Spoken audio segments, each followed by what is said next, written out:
This podcast is brought to you by Feel Good Omega H+. The H is for you, the human, and the plus is to emphasize our goal of helping you achieve healthier and longer life. Feel Good Omega is our first product in the new human line. Why human line? Because dogs need healthy, happy, and mobile people to go out on adventures with. And if you don't have a dog in your life, you deserve to enjoy a healthy body and sharp mind too. I've been taking omega-3s for many years now, but if you are currently not taking them, it may be worth knowing that they are essential and the body cannot make them. Because of the impact of civilization on our food, it would be hard to come across someone who does not need omega-3s as a supplement. Omega-3s are essential to cell repair of the whole body and the organs. They support good memory, brain, and nerve function. They reduce inflammation throughout the body without side effects. Omega-3s help cell repair, skin healing, and prevent organ disease. They will also make your skin radiant, healthy, and hair shiny. Feel Good Omega is essential to maintain heart health, which is obviously very important. In addition, as every product in our lineup, we've meticulously searched for the best ingredients to ensure that the product is top quality, free of toxins and heavy metals, and is also gentle on the planet.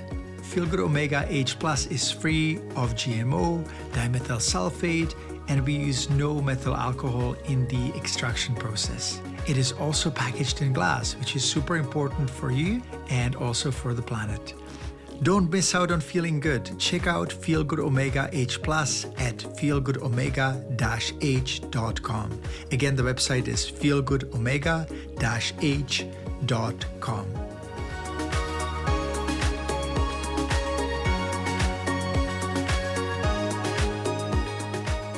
Hello, my dog lovers and other folks. I am Dr. Peter Dobias, and you're listening to Not Just About Dogs. Today, I have a real treat for you because I'll be speaking to Jill Robinson, who is born in the UK, but she spent most of her life in Hong Kong, China, and Vietnam to help bears and other animals from abuse and difficult situations. When Jill started working in Asia, she was introduced to bear bile farming, and that has changed her life. She has founded Animals Asia, an organization that is devoted to ending bear bile farming and improving the welfare of animals across Asia. The organization has rescued over 530 bears in China and Vietnam and has played a key role in reaching an agreement with the Vietnamese government to end bear bile farming in 2022. Her contribution to animal welfare has been recognized by a number of awards. She won the Reader's Digest Hero of the Day award. Then she was also named a member of the Order of the British Empire by Queen Elizabeth. She was named Outstanding Earth Champion in Hong Kong and was appointed World Animal Day Ambassador for Asia. Jill heads Animals Asia team of over 300 enthusiastic staff, and she divides her time between mainland China, Vietnam, and Hong Kong. She writes her own blog, her speeches and presentations, and is a regular contributor to newspapers, magazines, and a frequent guest on radio and TV shows. I hope you will enjoy the interview as much as I did. I'd like to make one more note. We recorded this audio some time ago and there was an internet connection issue. So if you feel that it stops abruptly, I apologize, but the interview is really worth listening to. And thank you for your understanding. Here is Jill Robinson. I'm so glad we got together. Yeah, me too. What is your goal? Tell me a little bit about yourself and your goals. Okay, thank you for asking, Peter. We've got three main goals. Obviously, ending bear bile farming in Vietnam and China, ending the consumption of dogs and cats in China, and also helping captive animals and egregious captive animal facility issues. So whether they're in zoos and safari parks and being cruelly treated. This is all across the Asia continent, by the way, as well. Or whether they're being used in animal performances. Wherever captive animals need help, we try to provide that through public education programs, through working directly with the facilities themselves, and obviously with the governments as well. Yeah. I remember one time I traveled to Indonesia and we checked into a hotel realizing that it was basically run as a zoo with animals caged all over the place. And I had to move out, but I knew that that it was such an experience, that it was such a strong, impressional experience that I couldn't really have, couldn't get rid of the images that I saw. And I understand where you're coming from. I think that the reason why we got together is that actually this morning I was biking and I was thinking, what would, if I really dared to kind of really do something that I think it's impossible, or I think it would be very, very hard. It was actually one of the things that came up was to actually help people like you and the cause that you have, and that is to end suffering of animals in Asia, China, dog meat consumption, and generally just kind of improve the welfare. And so that's I have a feeling that it can be done. But tell me more about your organization and your community and what you've been doing. Okay, well, we founded in 1998. So next month, August the 8th, we are 22 years of age. And it's gone like a flash. I can't believe it. It started off with 5 of us, sort of working out of my old front room on a dream, on a vision. Basically, first of all, of ending bear-bar farming. And, I don't think I ever imagined at that time that 22 years later, we would have rescued over 630 bears in China and Vietnam, and also ended the practice in Vietnam as well. So, come 2022, it's going to be the best year ever, because that's the year that the Vietnam government have agreed to finally close all the farms and relinquish all the bears, into ours and other NGOs' care. So it's a great celebration. Obviously, the dog and cat issue as well. We were founded to help end consumption of dogs and cats in China. And actually, as of May the 27th, that's happened as well. And I'll talk to you about that perhaps later, when you ask the specific question. But it's wonderful to have reached 2 of our founding goals, 2 of the goals for which we were founded. And I'm not sure that we had such big dreams then, and we for sure had the goal of doing that. But whether we really believed it would happen, it's like, wow, today, it's a good 2 decades to look back on. It's so interesting you're saying that it's taken you 22 years to achieve these goals, which are major, huge. Once again, when I was biking this morning, I was just listening to an audiobook, and the author said that when they're truly meaningful goals, they don't take just 1 year or 2 years, they take decades. And that if we don't give up on trying and finding ways, that eventually the persistence pays off. And this is such I find it really interesting how it all kind of fits in place today. So those are the positive changes. Are there any, what are the main obstacles that you've been experiencing in your work? Gosh, a good question. I mean, probably patience, as you say. You're exactly right when you talk about the landscape and the fact that it does take so long, because it's not just, you have to work on these projects that engage the government and the local community. Otherwise, they will just restart. It's very, very clear. You have to have everyone's input, all the stakeholders involved to wanting to close something in the first place. And that doesn't happen overnight. Sure, people can sort of close some aspects of an industry that you find distasteful, but it's really just a Band-Aid that's been put onto it. And at the end of the day, as I say, these habits have a habit of creeping back. So I think patience has been one of our biggest obstacles. Just realizing that that all these things take time. It's as simple as that. Gosh. It's really hard. It's really hard to convince people or make them change. Like, how do you do that? Like, how do you just come in the community and try to explain to them that it would be better if they weren't practicing, these these methods, or do you make connections, or do you try to help them, or do you talk to them? I'm really curious. It's very holistic. So in the case of bear bile farming, of course, you have to bring in the very people that are prescribing the bile in the first place and selling it.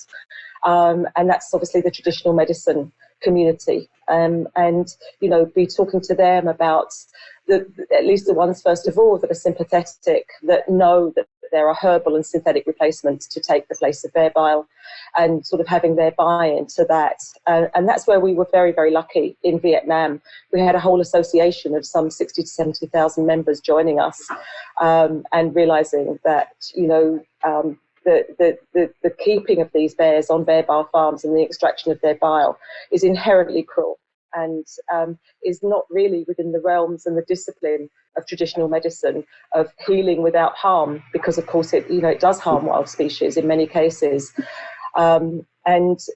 Once we had sort of their agreement, it just went from strength to strength. They were joining us in clinics in Vietnam where members of the community could come along and talk about the herbal replacements. They were even getting free samples to try out.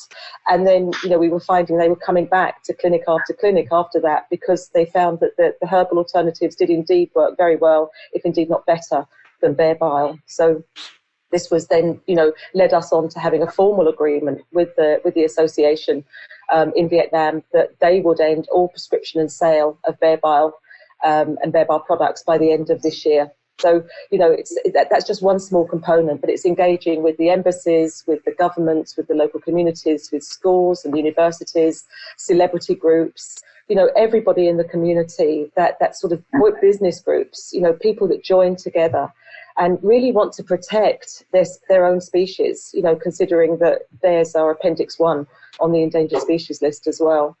And that this sort of exploitation is going to see the demise of these animals sooner rather than later. It's I find it really interesting how much you have to do, and you have to be a master of communication and connection. You really have to be a connector. You also have to understand the medical part and know how to get the professionals on board. It's pretty impressive, actually. What do you think of the idea that when people are innately good? Recently, I've read a book which is called Humankind. And, I've been trying to read some positive books lately, just to kind of neutralize the negativity of 2020. And they said that humans are innately good if they knew and saw what their actions lead to. Meaning that, if there is nondescript kind of information about someone collects bear bile. Sorry, that's my ESL disability here. Bear bile. That's hard to pronounce, actually. If someone collects bear bile and they just read it in the newspaper, it doesn't affect them as much as if they see the bear or if they witness what's going on. At the same time, there is a certain threshold where people just can't see what is going on and they shut off. So how do you balance that between making it too abstract and too concrete? Yeah, that's a really good question. And I maybe to address the first part, when you talked about kindness, we've always believed that in many ways, people are inherently kind. There are sort of various factors that lead them off the path, if you like, certainly in terms of cruelty, whether it be it humans or animals.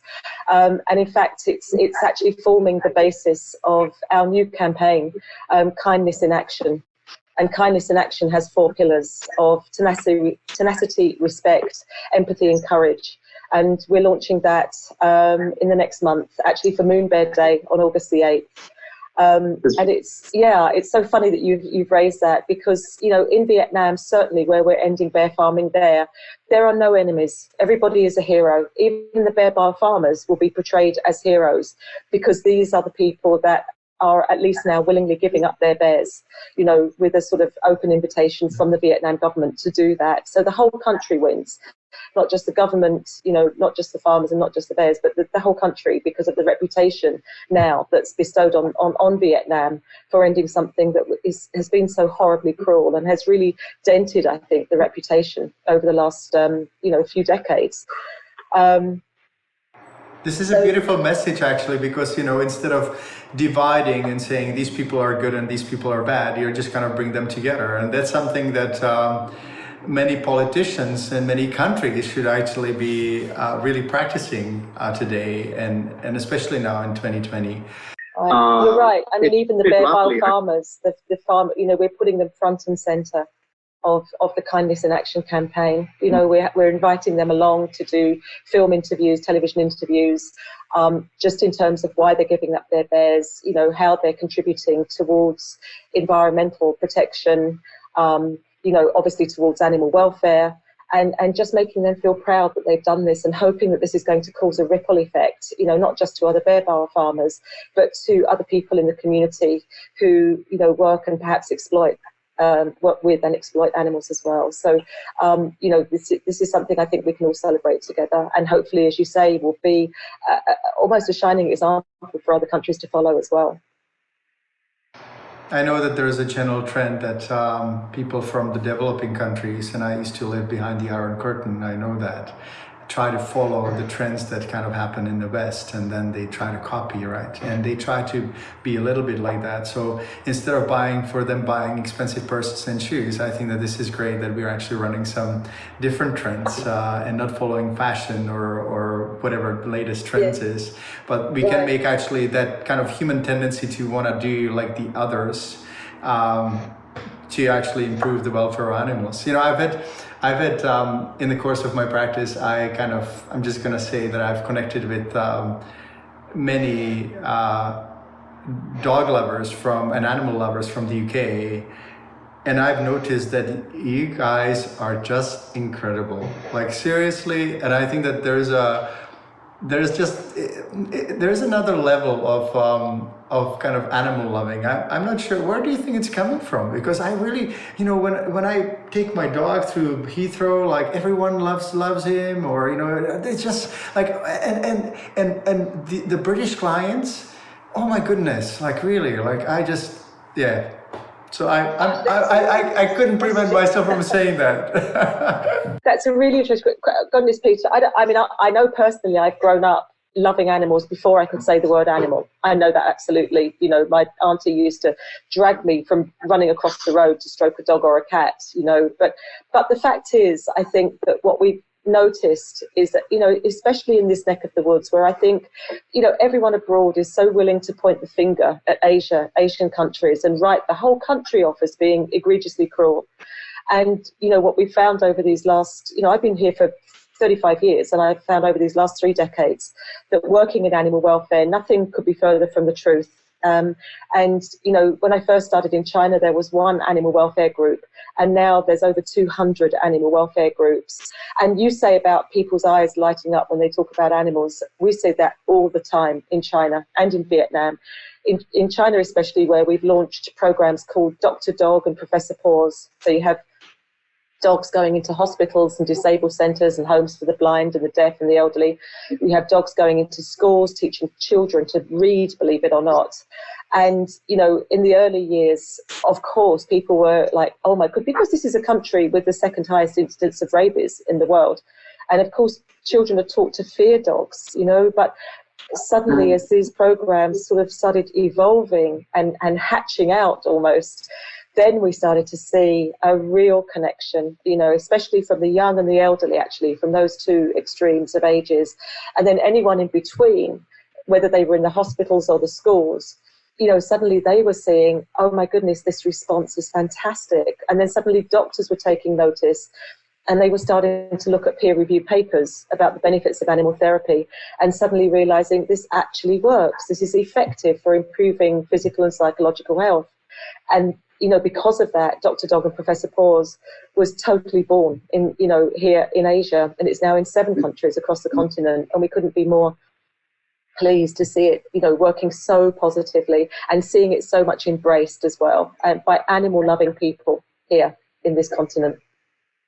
I love this other perspective. I must say that in our community, many people, including myself, sometimes see the other side, the fearfulness, the worry about animals. Like, definitely there is a cultural background, and knowing and understanding that there is a reason that, let's say, there is high incidence of rabies, or that there's probably higher incidence of aggression, or dogs just kind of running wild and possibly attacking people. That's, I think that it'll change based on what you're saying, but compassion on that level is important, and I can see that's what you exude. I'm kind of moderate. Sometimes I just kind of say, animals deserve the same treatment as humans, but I sometimes do not really see beyond them not liking the animals, or not really understanding our culture of dog lovers or animal lovers in general.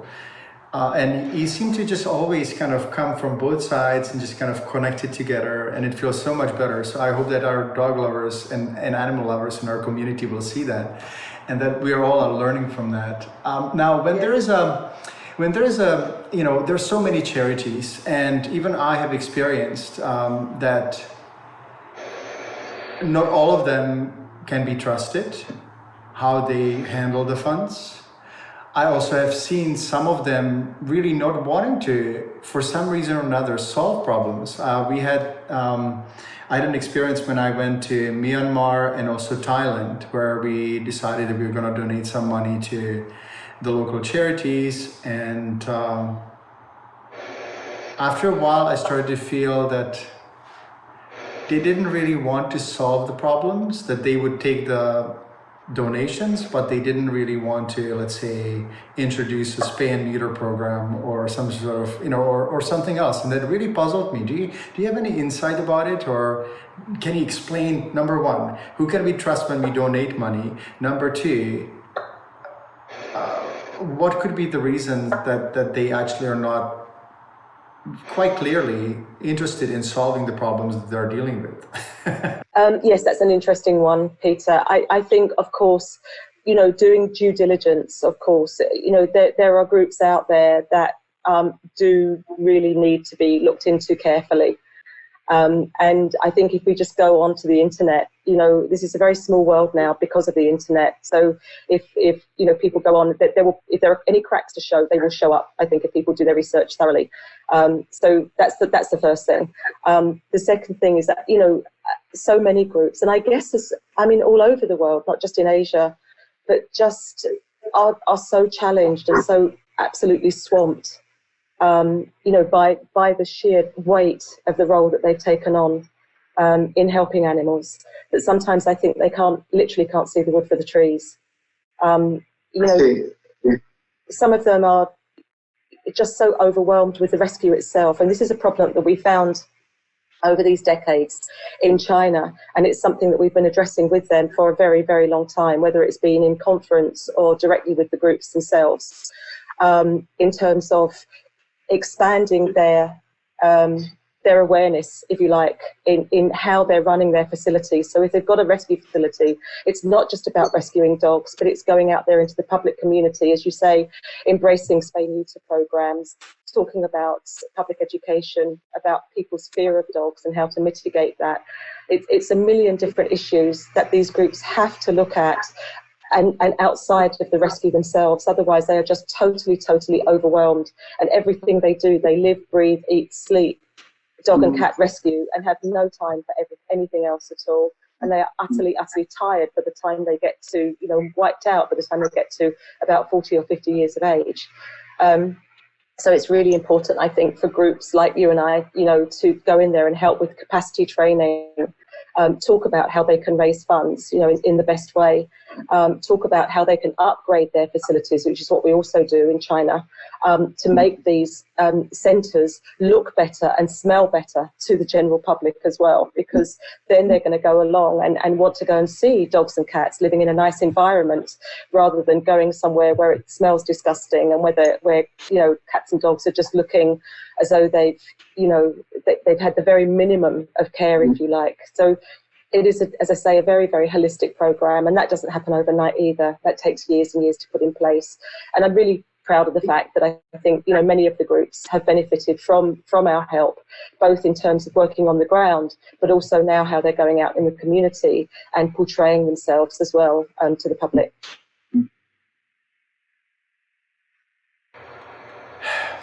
There's so many questions that I would ask now, but I'm gonna ask,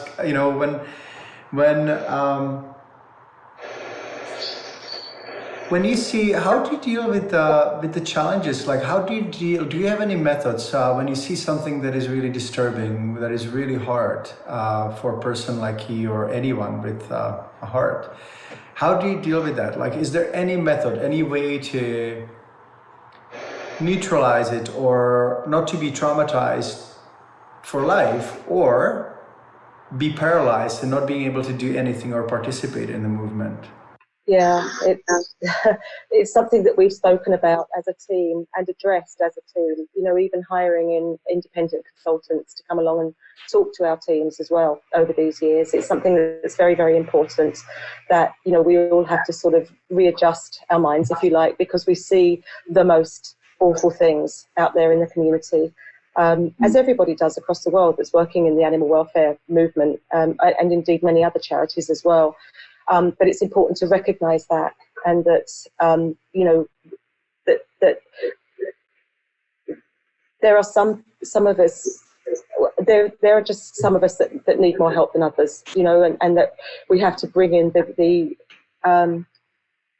help that addresses that.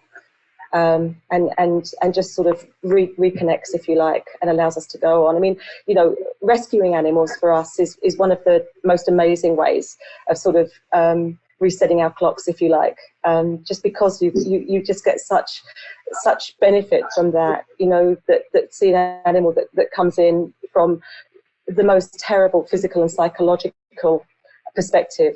And now, once they're released into the enclosures, especially in terms of the bears, and you see them out there, playing with friends and swimming in pools and interacting with each other, and obviously getting happier and healthier over the weeks and months that they've been rescued. That in itself is a fantastic incentive to healing our minds and our hearts. But clearly, there are other areas that need to be addressed. And as I say, I think that animal welfare groups should also factor into their funding, if they can afford it, the physical and psychological help that their staff need as well.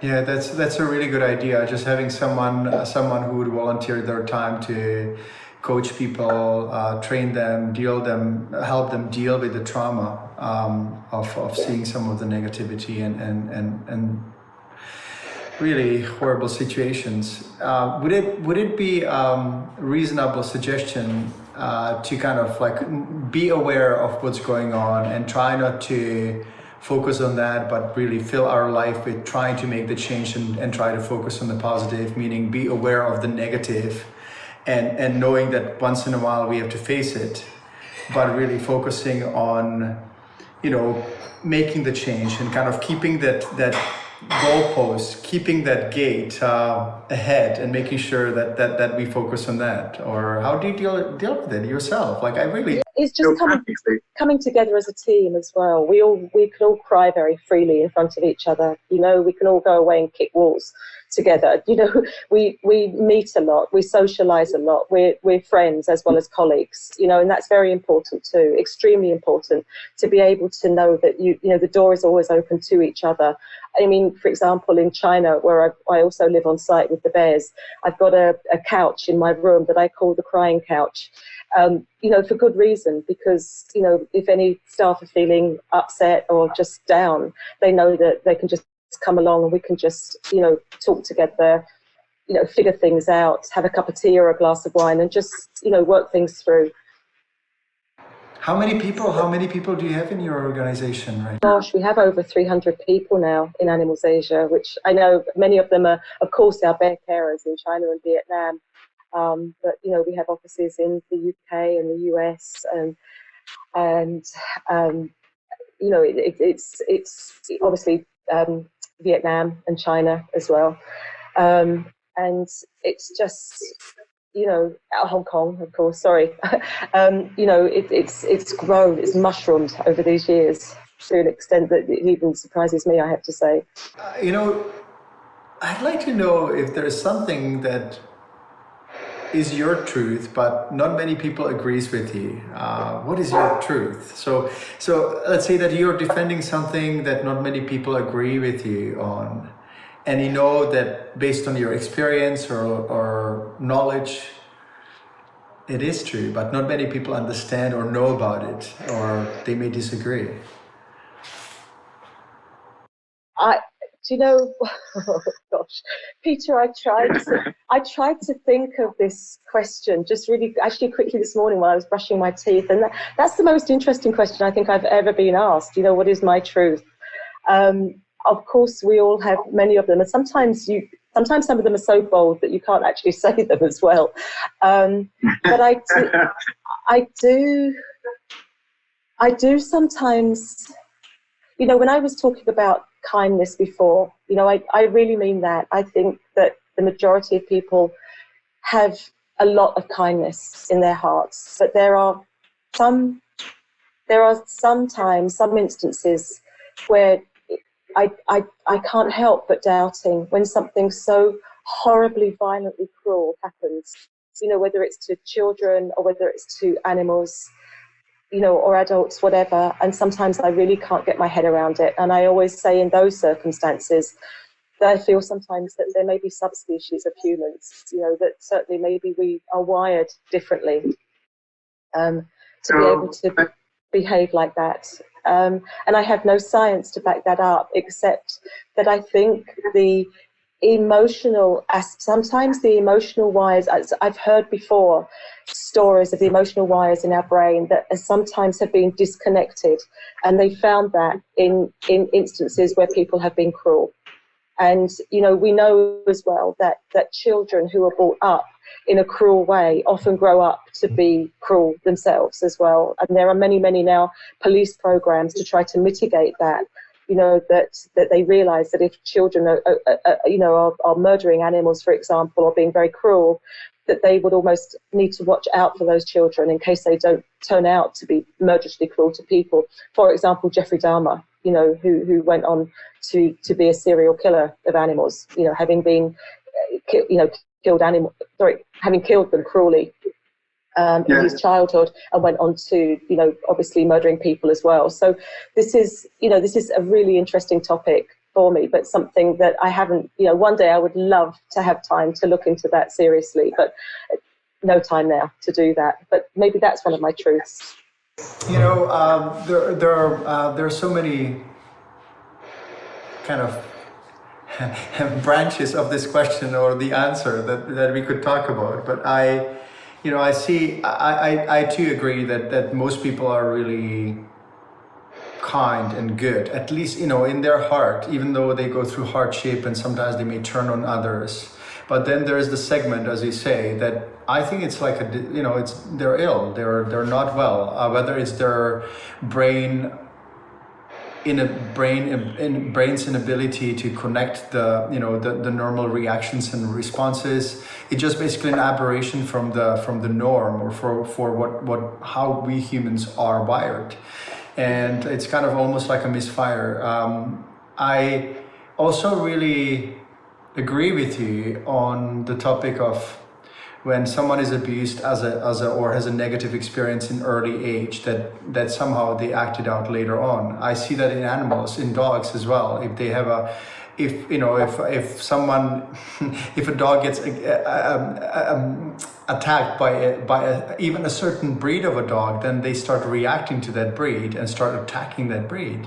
And I sometimes, and maybe this is a simplified kind of explanation, but I sometimes see our body or our animal bodies like recording devices, and they record and they have to replay that, right? And there are many ways of actually neutralizing it. One of them is kindness, which I can see practice very well. The other one may be homeopathy, when you actually can take the energetic recording in the body and neutralize it. I've practiced homeopathy for a long time, beside conventional medicine and holistic medicine. So it's an interesting topic, but I really like your idea that most humans are kind and well-meaning, and it makes me feel better about the world, especially in 2020. Well, I think we're finding that now. We're finding that a lot. Obviously, we're finding the reverse in some cases too, but people are being so kind now, especially in things like lockdown, helping your neighbours, helping your friends, doing random acts of kindness, which I love. I love that. We do this in the foundation as well in Animals Asia. We have random acts of kindness. So, if you're out in the street and you see, someone pushing a heavy load or something, it's just weird. I did this. Like, there was a really elderly lady. She must have been in her 90s. We get this a lot in Hong Kong. They very often are pushing these trolleys laden up with cardboard boxes and sort of tins that they have flattened, and they will sell. So it's great recycling, and I love them, but their backs are hunched. And, this is not the best job in the world for them, but it's just something that I guess that gives them pocket money as well. There was a few weeks ago, I bought a colleague a coffee of myself, and I just gave her one of the coffees, and she was so surprised. And that was the best thing, to look at the surprise on her face, that she got a cup of coffee.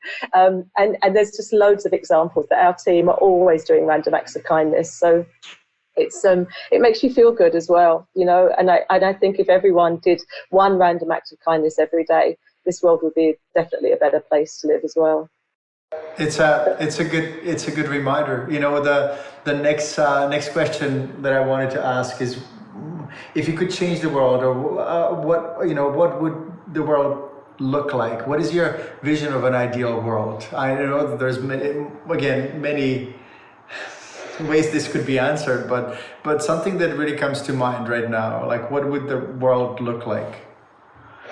I've just got to go back again. It's just all about kindness, isn't it? The diseases that have been inflicted on this world, nearly every disease, and certainly this latest one, has been as a result of our cruel treatment towards animals.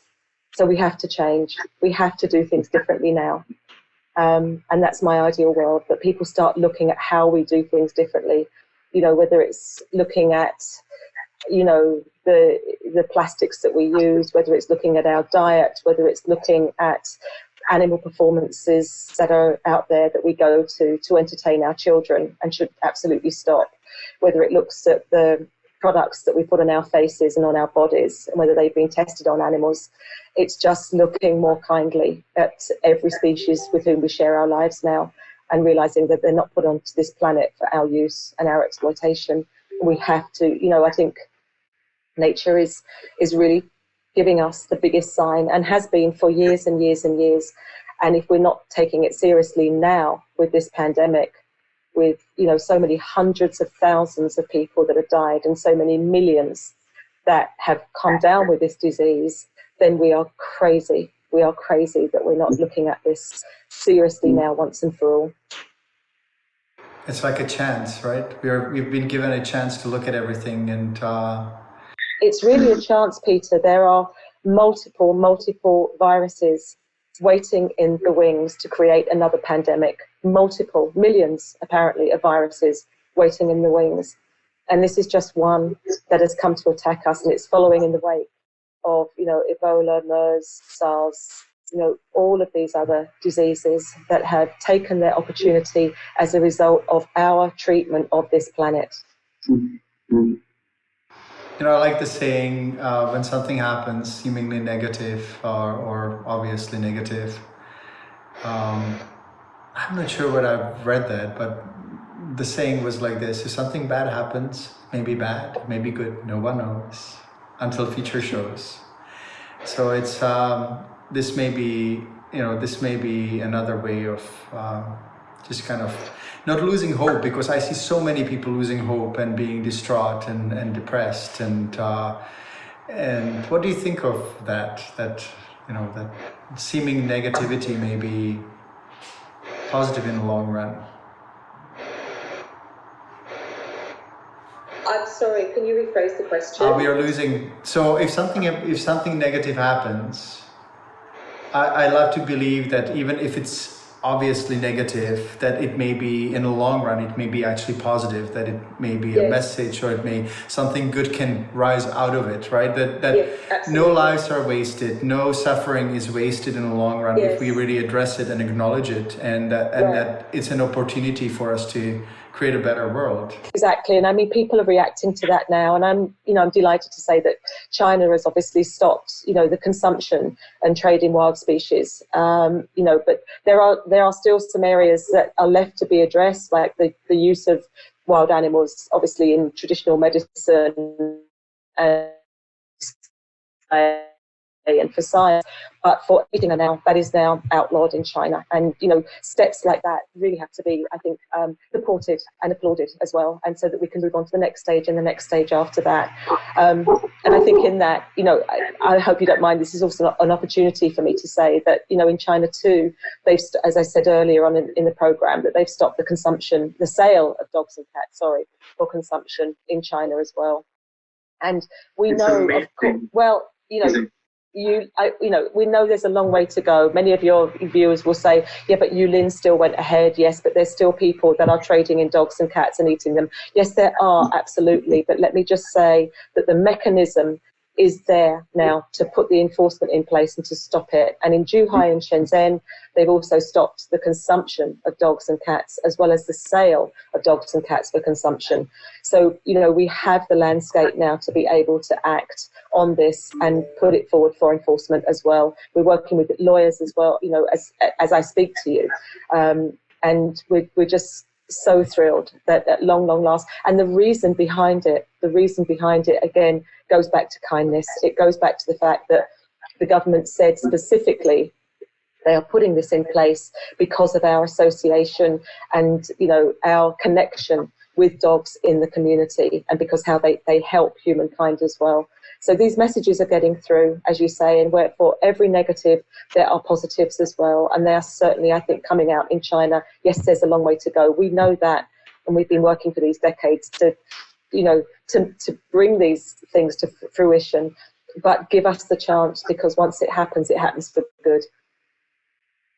The most important part is that the problem has been acknowledged at least, right? And that's the starting point. And what I'm really excited about is that it hopefully will start with dogs, but will not end there, because farm animals and the cruelty that goes on, and many people do not really understand and realize what goes on, and not just in Asian countries, but around the Western world. I have been trained in veterinary medicine, and part of the curriculum was hygiene of food production and meat production. So we were trained to actually inspect meat at slaughterhouses. That's part of our profession in Europe. And I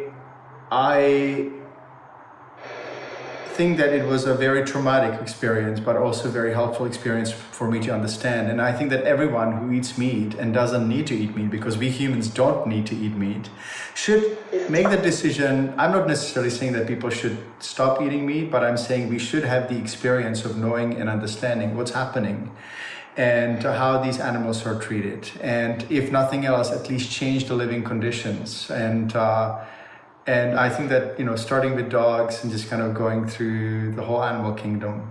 Is there one question that I wanted? Go ahead. Sorry. I was going to say, I want to really finish that off. I couldn't agree more with you, Peter. And by no means are we ending on dogs and cats at all, because, as you say, if we believe that dogs and cats don't belong on the food table, which millions and millions of people do across the world, then we have to start looking at our habits in terms of how we treat other equally intelligent sentient species in this world, and redefining, if you like, how we look at the food on our own table as well. And one of the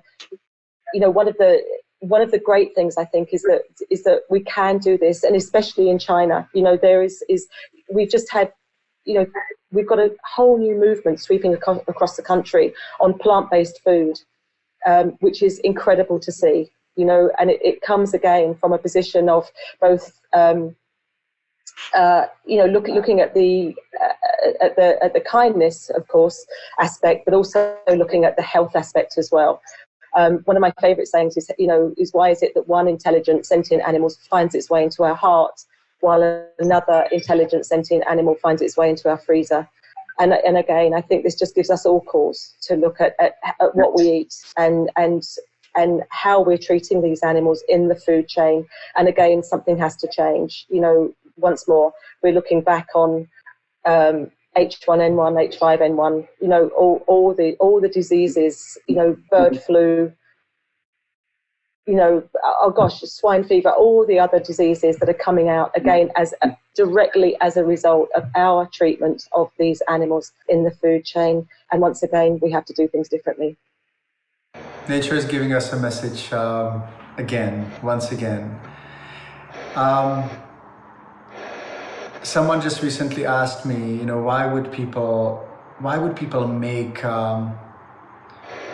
plant-based burger that tastes like meat? Well, my answer was, I think that it is because people really love that taste, and if we can actually replace it with something else, then it's going to, as we said, have impact on animal welfare, on their health, and also on the environment, because environmentally it's actually much less energetically demanding to produce plants as opposed to meat. So I couldn't agree more.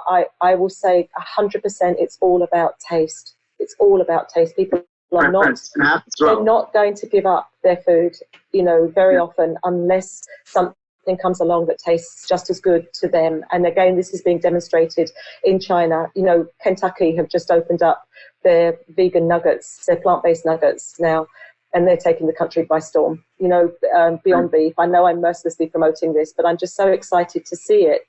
Because, and I love the alternatives. I'm one of those that do like the plant-based alternatives to meat. I'm old enough to remember that the day that I used to love meat. And although I haven't eaten it for, I don't know, 15, 20 years, I'm still, when something comes along, like a plant-based burger that tastes really good, it's like, I can understand. Then you can be more persuasive to other people.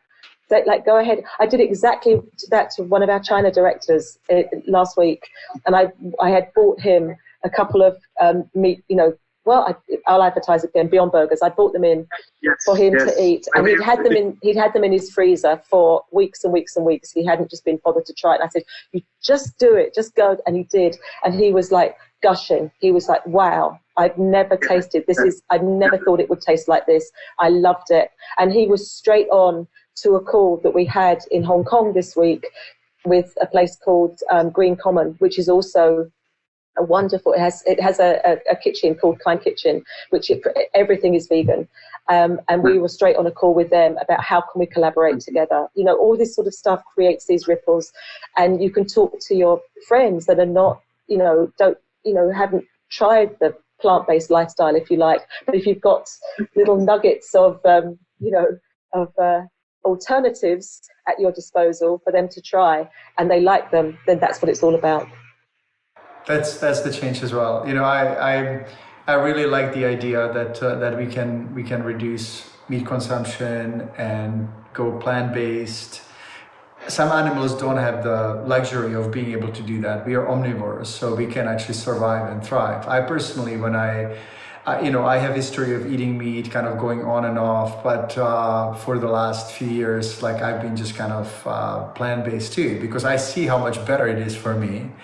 And as soon as I eliminate animal products and dairy and meat, like I went back to my university weight, and I didn't even try hard, right? And it's just, that's the benefit. That's the big one. That's the big one. The way it's almost, you have problems keeping weight on, generally. Although having said that, there is an awful lot of crap out there.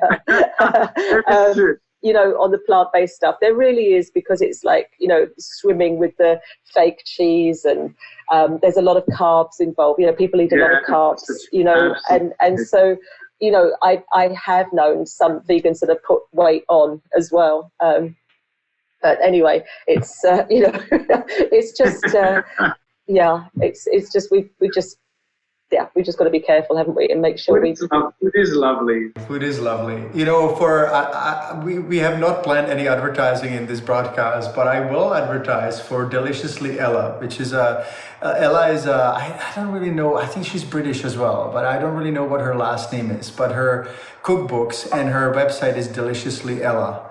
And she's got amazing recipes, and she's really fun, and she kind of has podcasts on lifestyle and health, and so anyone who's looking to make a switch. We just had recently we were locked down in Maui, out of all places, for 3 months during COVID, and our friends stayed with us. And they're early 30s, the burger, pizza, Coke, and all that at the beginning. And basically we were locked down. So we said, well, you guys can stay here, but we're going to be cooking plant-based food. And these are the cookbooks and so on. Within 3 months, they have gone totally healthy, but crazy healthy. Like, they purchased all the different tools and dishes and cookbooks and Vitamix, and now they're sending us pictures how they make organic bread and plant-based food. And my friend, the husband of the couple, he lost like 10 kilos, 22 pounds, and kind of unrecognizable. It's just so lovely to see. Yeah. Absolutely. It's fantastic, isn't it? When the word spreads. And and again, it's not just about the animals. It's obviously about our own health as well, and you can see the benefits of that, which is a wonderful incentive, I think, for a great many people, even in terms of obviously, reducing and ending diabetes as well. Lots and lots of, obviously, your blood pressure, your cholesterol levels. My cholesterol level went down crazily when I went vegan. My doctor was astonished because he was wanting to put me on all sorts of drugs, and I was like, let me just see if I could, if this can be achieved as well by vegan diet. And it was great. One of the things that I don't like is that the word vegan has been kind of almost, I think,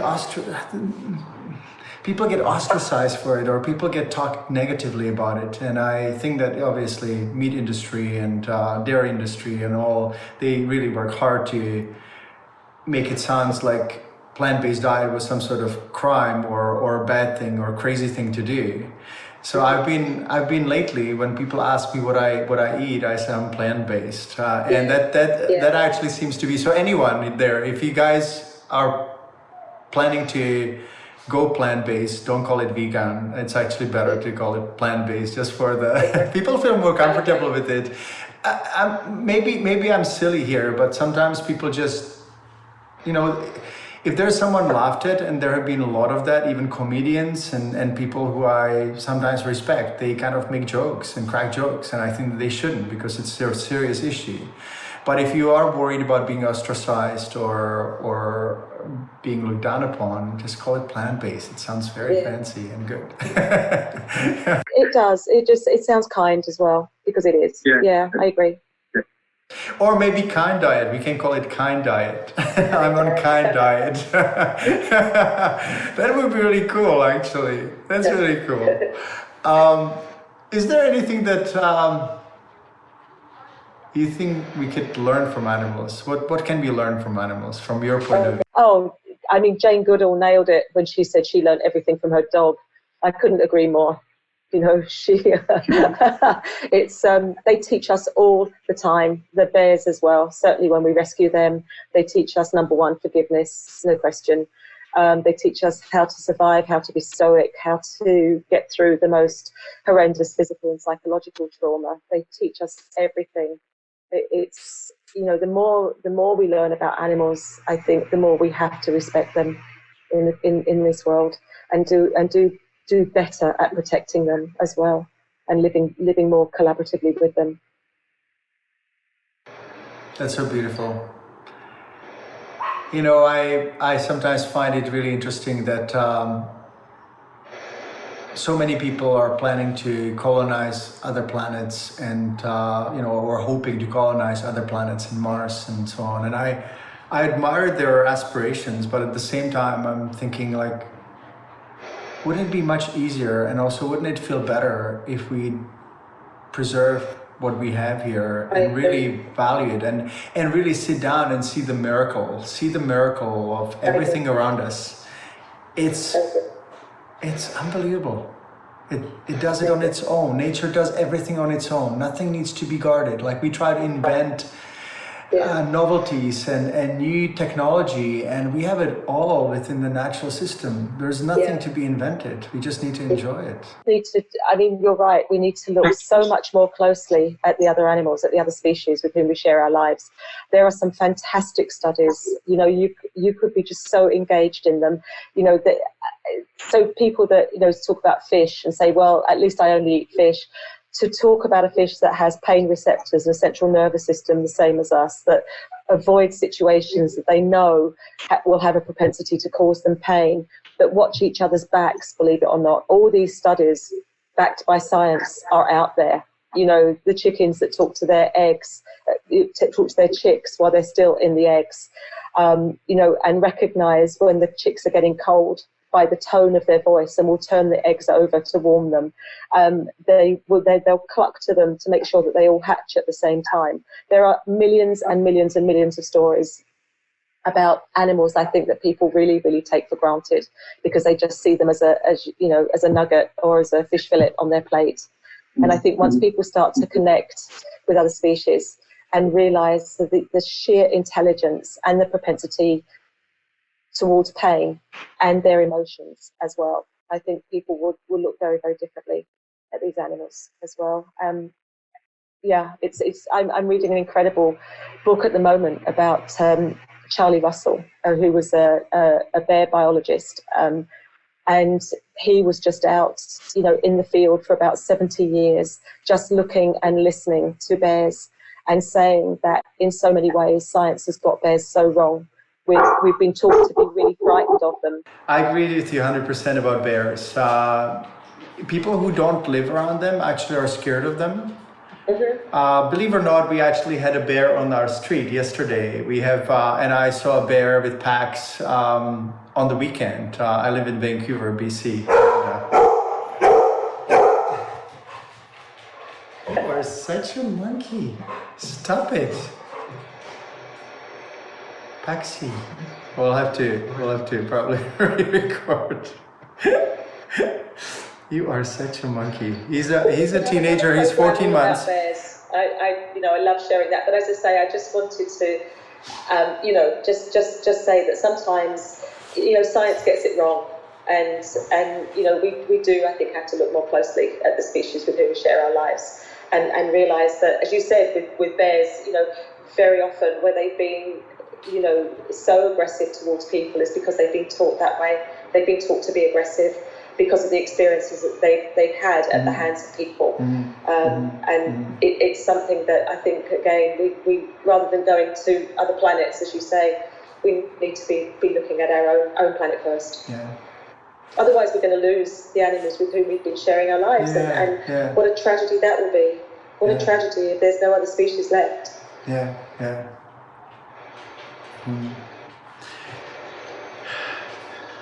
How can our community help you?